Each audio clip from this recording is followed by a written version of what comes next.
Everyone at Briarfield College knew Aaron Hale, broad-shouldered, bad-tempered, a storm in varsity colors.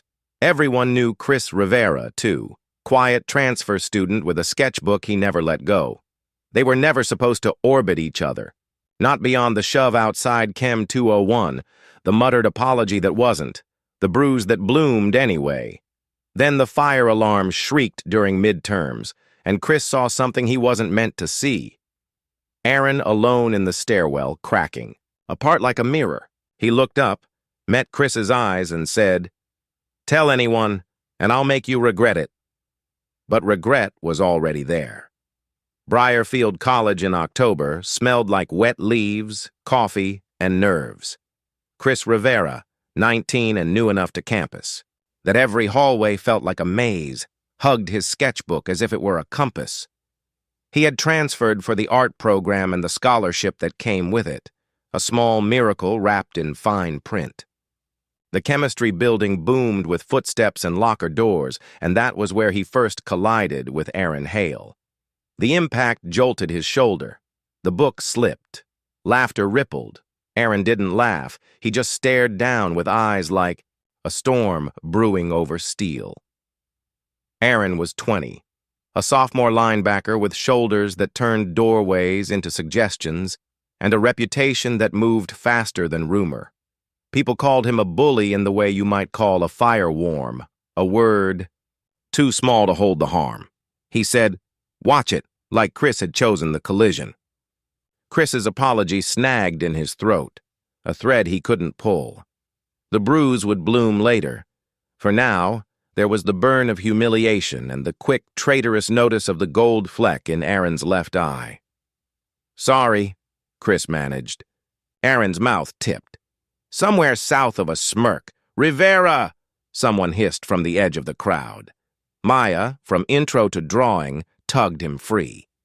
"Rule 1, don't take a straight line past Hale." Her voice tried for light. Her fingers were firm on his sleeve. "He's on academic probation. Everyone's tense." Chris swallowed. He knew about tension. He'd lived inside it since moving states, since choosing art over what his parents called a sensible path. The chemistry lab door clicked shut behind them. On the glass, their reflections overlapped.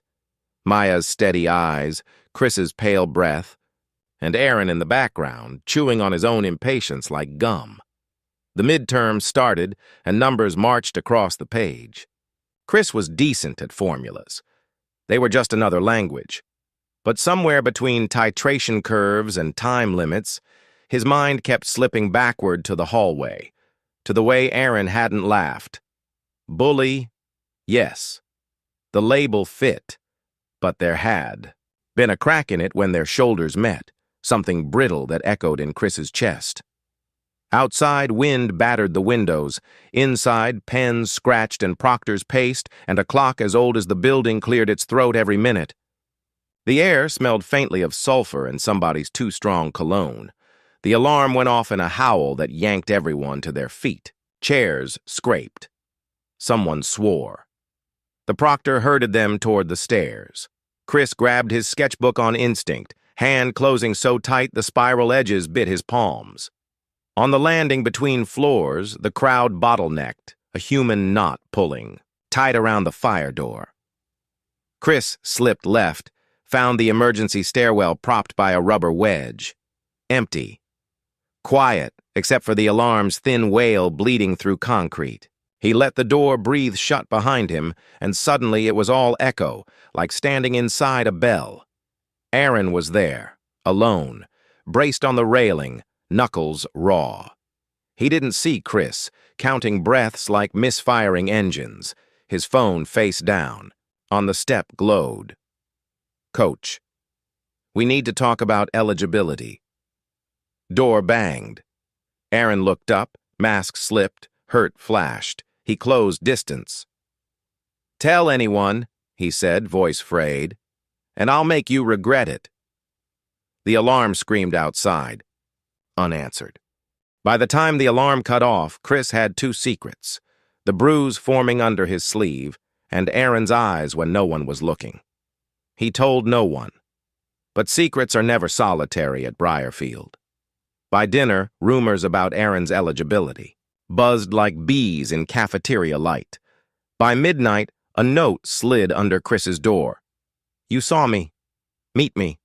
Stadium stairs. Alone.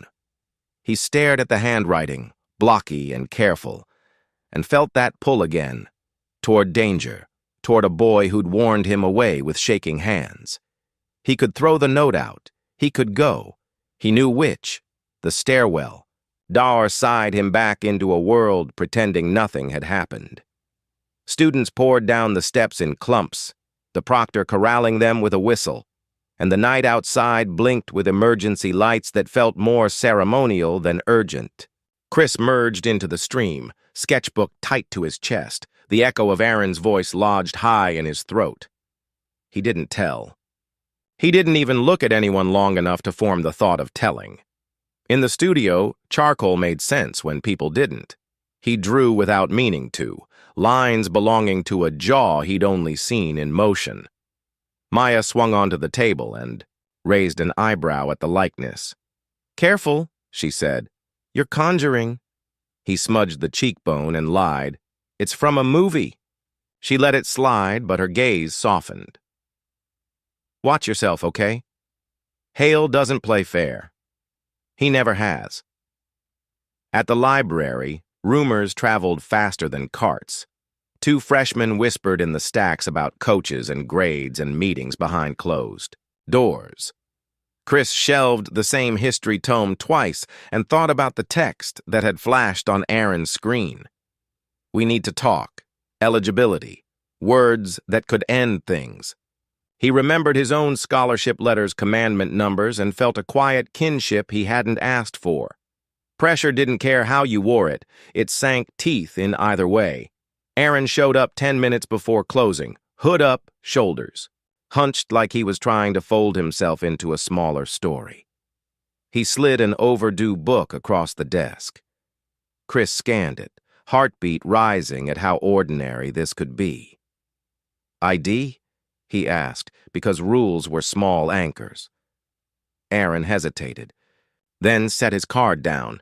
Their fingers didn't touch, but the space between them felt charged anyway. You didn't tell, Aaron said. His voice carried neither threat nor thanks, only relief so fragile it made Chris's throat ache. After his shift, he microwaved noodles and called home. His mother asked if he was eating. His father joked about midterms. Fine pretended to be truth. When he hung up, the fluorescent light buzzed like a fly. He needed quiet. A note whispered under his door. You saw me. Meet me. Stadium stairs. Alone. The handwriting was blocky and careful. Chris stared until the message imprinted, then grabbed his jacket before courage could argue. The stadium at night felt like the inside of a held breath. Lights haloed in mist, the field a dark ocean, the concrete steps slick with dew. Chris waited, halfway up, counting bolts in the railing to keep his hands from shaking. Aaron arrived without the swagger he wore in daylight. He stopped one step below, as if deferential to the moment. I didn't want a text, he said. Coach checks phones. The honesty of that small confession warmed the cold places. Why? Me? Chris asked. Why tell me anything? Aaron's smile didn't reach his eyes. Because you looked at me like a person. He rubbed at a raw knuckle. I read slow. Stuff moves on the page. Coach says get help or get benched. Benched means no scholarship. No scholarship means I'm home where everything feels smaller and louder. He swallowed. I figured you'd keep your mouth shut. Artists know about secrets. The way he said artists made it sound like a faith. A flashlight swept the stairs. By the time the alarm cut off, Chris had two secrets. The bruise forming under his sleeve, and Aaron's eyes when no one was looking. He told no one. But secrets are never solitary at Briarfield. By dinner, rumors about Aaron's eligibility buzzed like bees in cafeteria light. By midnight, a note slid under Chris's door. You saw me. Meet me. stadium stairs. Alone. He stared at the handwriting, blocky and careful, and felt that pull again, toward danger, toward a boy who'd warned him away with shaking hands. He could throw the note out. He could go. He knew which. At noon, the library smelled like paper dust and lemon cleaner. Aaron sat under a ticking clock, hood down.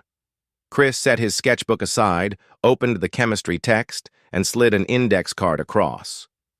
"One line at a time," he said. "Cover the rest.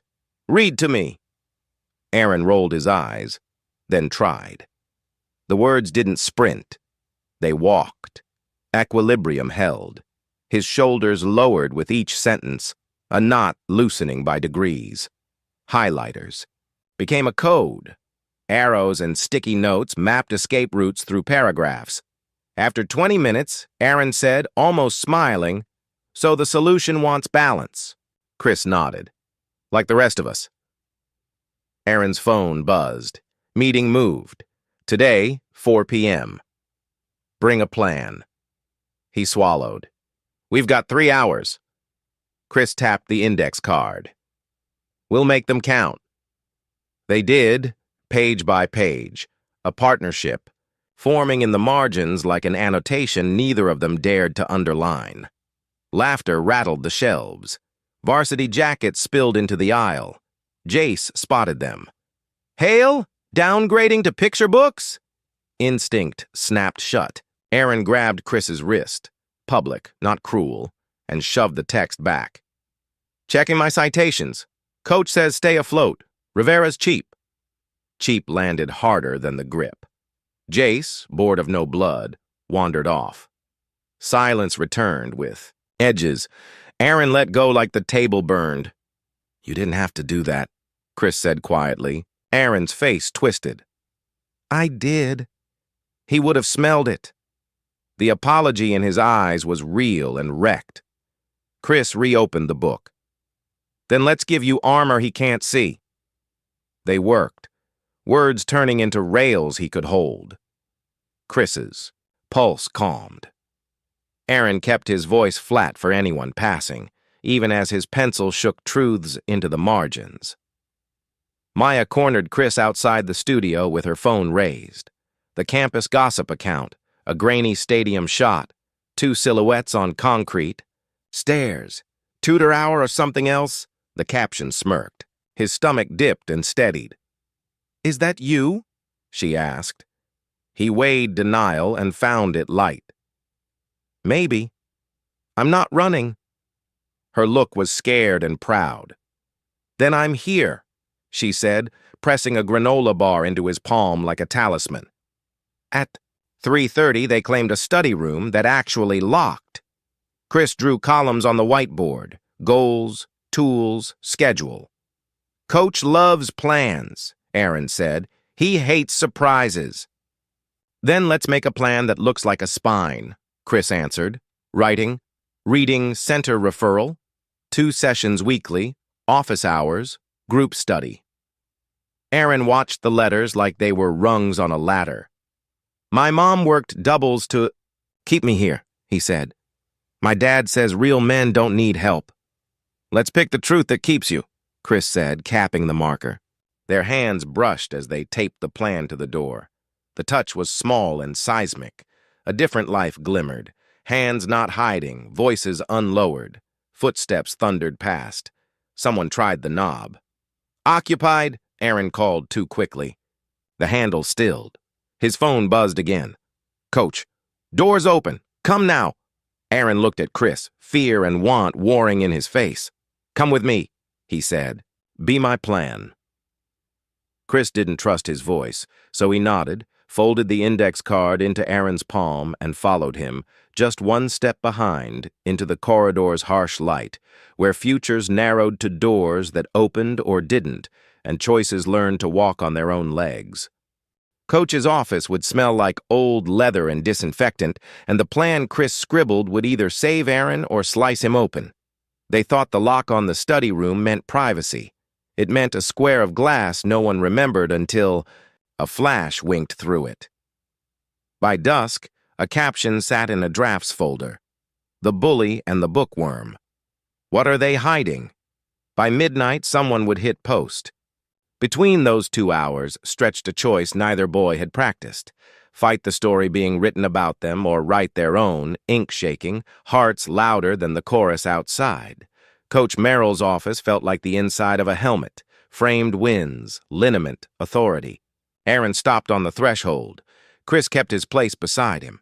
Merrill didn't blink at the pairing. He tapped the plan Chris had sent. "Decent," he said.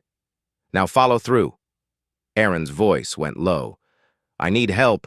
Words slide. Rivera's. Been translating." "Good," Merrill said. "We'll formalize it. Reading center, 2 sessions a week. Office hours, peer study, weekly check-ins. No fights. No headlines." He slid a form across. "Evaluation for a learning difference. If it's there, we adjust. Either way, grades rise. Understood?" Aaron nodded. "Understood," Chris echoed before he could stop himself. Merrill's eyes flicked over. "You a tutor?" "Library aide," Chris said. "I'm good at breaking things down." "Then break them," the coach replied. "And keep it quiet. People love a story. I love wins and transcripts." He added, almost wry, "Hale, the bully act bores me. Find another uniform." Outside, the hallway buzzed. Jace lounged by the vending machine, all teeth. His gaze slid to Chris and back. "Team meeting without me? Cute." "Coach stuff," Aaron said. "Not your business. Everything's my business when it drags the roster." He cracked a soda, let it hiss between them. "See you at practice, lover boys." Aaron tensed. Chris touched his sleeve. "Reading center," he said. "Let's make that part true." Ms. Patel at the center had warm eyes and a spine like a ruler. She listened, then handed Aaron a blue overlay. "Try this." The paragraph calmed under the tint. Aaron blinked. "It stops moving." "Then we have something," she said. "Assessment next week. Meanwhile, text-to-speech, guided reading, shorter chunks. This isn't less. It's different, and different is data." In the hallway, Aaron stared at the overlay like a passport. "I thought I was just stupid." "You're not," Chris said. The truth rang. They cut across the quad. Wind combed the trees. Jay stepped from a column and plucked Chris's sketchbook with magician fingers. He flipped it open, smirking. "Aw, you drew him." "Give it back," Chris said. "Make me," Jace answered, until Aaron moved. No shove, just intent. Jace laughed and surrendered the book, but not the moment. "Keep this up and the accounts. Going to feast." They made it to the studio, shut the door, and let out the same breath. Charcoal dust grayed their hands. Quiet gathered. Aaron looked at Chris's mouth like he'd discovered a new language. The space between them thinned. Both phones buzzed. A notification lit the glass. The bully and the bookworm. What are they hiding?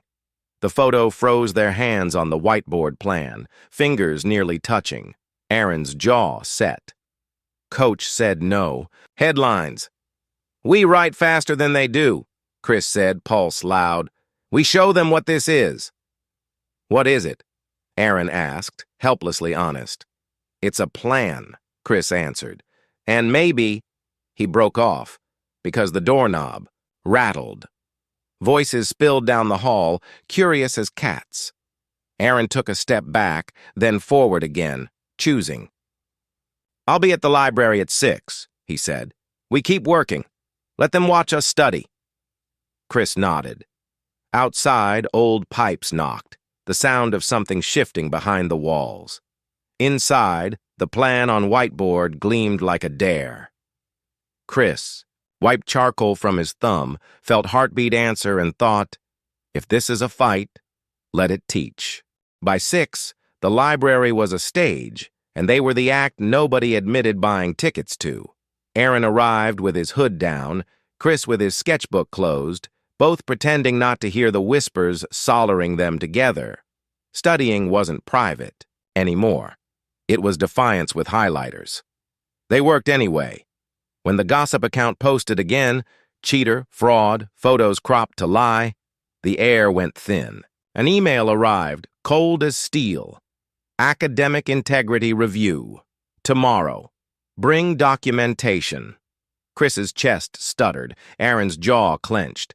They had 24 hours to save a scholarship, a season, and something tender that had learned its name at 6. The library glowed like a stage, and they took their seats anyway. Aaron arrived with his hood down, blue overlay tucked in his sleeve. Chris spread index cards, chemistry text, highlighters, a small declaration of purpose. "Ready?" he asked. "No," Aaron said, "but let's do it." Rhythm returned. Overlay, one line at a time, pause, paraphrase. Aaron's fingers steadied, paragraphs held, phones tilted across the room. Chris felt the static and kept his eyes on the page. "What's the reaction seeking?" he murmured. "Balance," Aaron answered, almost smiling. A notification slid in, immune to Do Not Disturb. The bully and the bookworm, cheating or charity. Photo, cropped to lie. Chris's handwriting. Aaron leaning close. Heat climbed Chris's neck. "They're calling it cheating." Before panic completed its loop, an email landed, cold and formal. Subject, Academic Integrity Review, immediate. Tomorrow 9 a.m. Allegation, unauthorized. Assistance chemistry. Bring documentation. Chris swore. Aaron inhaled, counted, exhaled. "We have documentation," he said. "Coach, reading center, plan." "And witnesses," Maya whispered, appearing with her backpack and brave chin. "I saw you post the plan. Ms. Patel will write." They moved like a team. Ms. Patel emailed within minutes, noting strategies, overlay, scheduled assessment. Coach replied with letterhead, check-ins, expectations. Chris printed everything. His hands shook less. With each sheet. "We'll be okay," Aaron said, as if saying it could pin the world. Jace waited in the stacks between physics and philosophy. "Big day tomorrow," he said. "Shame if somebody lost everything." Aaron kept his voice even. "Because I stopped being your punchline?" Jace's smile showed teeth. "Because you're soft, and he's doing your work." Chris surprised himself. "We're studying, documented. Try the truth." Jace stepped close. Aaron moved, then stopped, choosing stillness. "Say what you want about me," he said. "Leave him." Something wavered in Jace's eyes, then hardened. "You'll hate the next post." He left, hungry for a softer target. Silence pooled. Aaron looked at Chris like a cliff looks at the sea, awed, afraid of what contact could remake. "I don't know how to do this," he admitted. "Any of it." "Me neither," Chris said. "But we can learn." They ducked into the art aisle, spines of color on either side, air sweet with paper and graphite. Aaron's hand hovered, then settled on the table's edge, careful as if touch were flame. Chris stepped closer and laid his palm over Aaron's. Wrist. The same wrist that had bruised him, now warm, steady. Aaron searched his face, asked without words. Chris nodded. The kiss was brief, quiet, bright, like turning a page and finding the sentence you needed. Their phones buzzed in tandem. The gossip account launched a countdown. Tick, tick, 24 hours. Another email chimed, reminder, review at 9 a.m. Do not be late. Maya squeezed Chris's shoulder. "I'll be outside." Aaron lifted the blue overlay, stared at it like a passport. "I thought this meant I was broken," he said. "It means there's a door," Chris replied. "We walk through it and take each other." Coach texted, "I'm aware. Bring everything. Stay calm. Ms. Patel, I'll be there." Chris exhaled. "We're not alone." Aaron nodded, then touched his forehead to Chris's. "We go together," he said. "Together," Chris echoed, and the word felt like a key turning in a lock. Morning would test them. Truth would be the only play they ran together. Morning broke sharp and blue, and the review room waited like a mouth. Chris carried a folder fat with proof. Aaron carried the steady way he'd learned to breathe. Outside, the gossip account's countdown hit 0 and spat a new lie. Cheating. Favoritism. A grainy clip of hands almost touching. Coach texted, "Heads up. Ms. Patel, I'm already here." Jace loitered by the door with a smirk polished to a shine. The dean would ask questions. Papers would shuffle. Truth would need a louder voice than rumor. Aaron reached for Chris's wrist, didn't quite touch, and said, "We go now?" The review room had glass walls and a table wide enough to stage an argument. Dean Harrow sat at the head, expression even. Professor Lennox from chemistry, Ms. Patel, Coach Merrill, and a student advocate rounded the rectangle.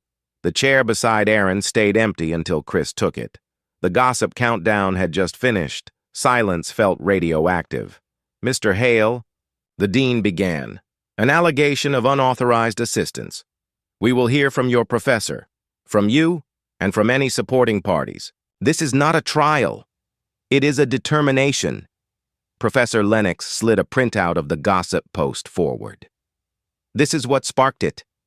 I have not accused Hale personally, but the optics are concerning." Chris's hands flattened on the folder.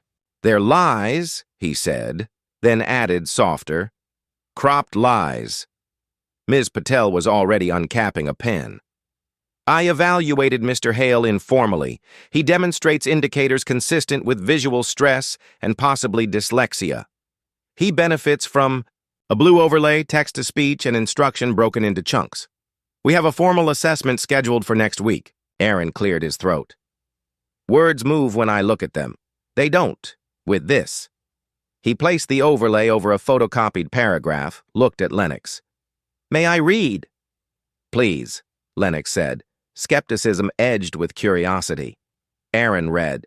He stumbled once, steadied, went on.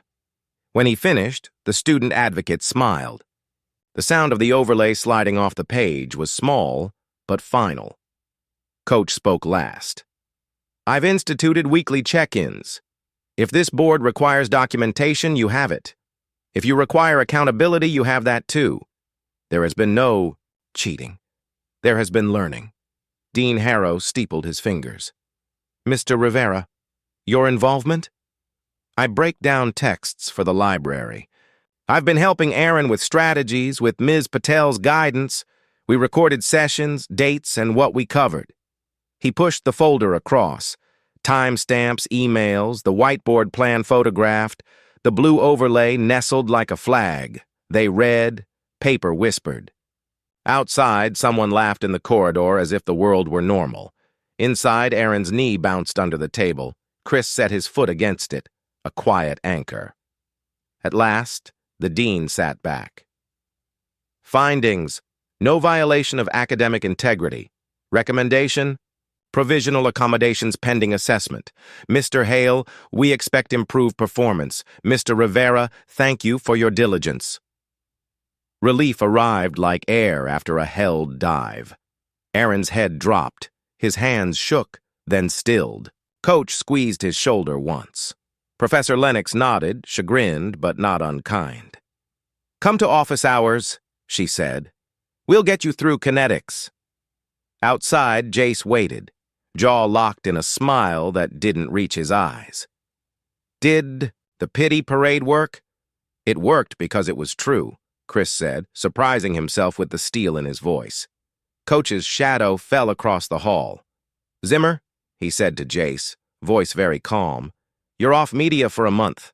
You post one more rumor, you're benched. We play ball here. We don't eat our own." Jace flushed, shoved his hands in his pockets, and looked away. Under the bravado, a boy. Aaron's anger softened around the edges. "You want help with stats? You can ask," he said. Jace didn't answer, but he didn't sneer either. They climbed the stadium steps at dusk, the same concrete that had first held a secret now holding something else.